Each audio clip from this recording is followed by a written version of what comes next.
Good evening. I'm U.S. Senator Rob Portman. I wish I could be with you tonight in person at the Ohio Christian Alliance's annual Spring Freedom Banquet, but I'm with you in spirit. I understand tonight's dinner is going to highlight the D-Day Prayer Project. I want to thank you for being here tonight to help make that project a reality.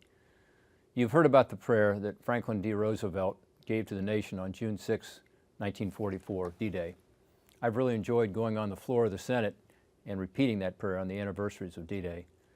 The eyes of the world were upon the roughly 156,000 Allied forces as they stormed the beaches of Normandy to liberate Western Europe from Nazi Germany's control.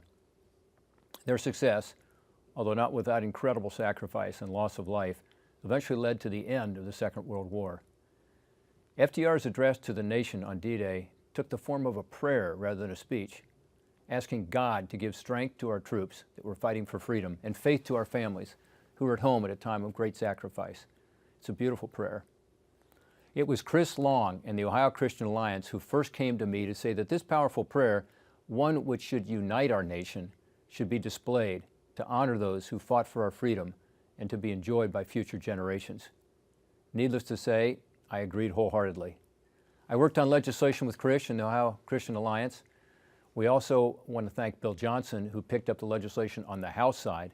That legislation was signed into law in 2014 to simply place a plaque that everyone could read near the World War II Memorial in Washington, D.C., where so many people visit, and to have the words of those prayers there at the memorial.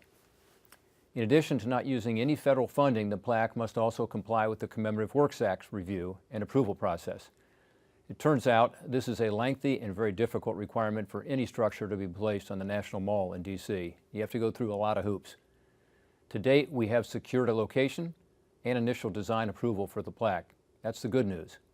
We're continuing to work with the National Park Service and the Commission to finalize the design and begin construction. In fact, I spoke to the Park Service Director just 2 weeks ago about this project, and I talk to them frequently.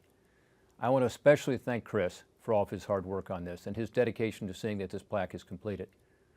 As the 75th anniversary of D-Day this June quickly approaches, I'm committed to completing this project so that we can honor FDR's prayer and our veterans.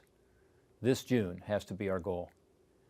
And our goal should also to be having as many World War II veterans as possible be able to see this plaque as soon as possible. That's another reason that time is of the essence, because we're losing that great generation.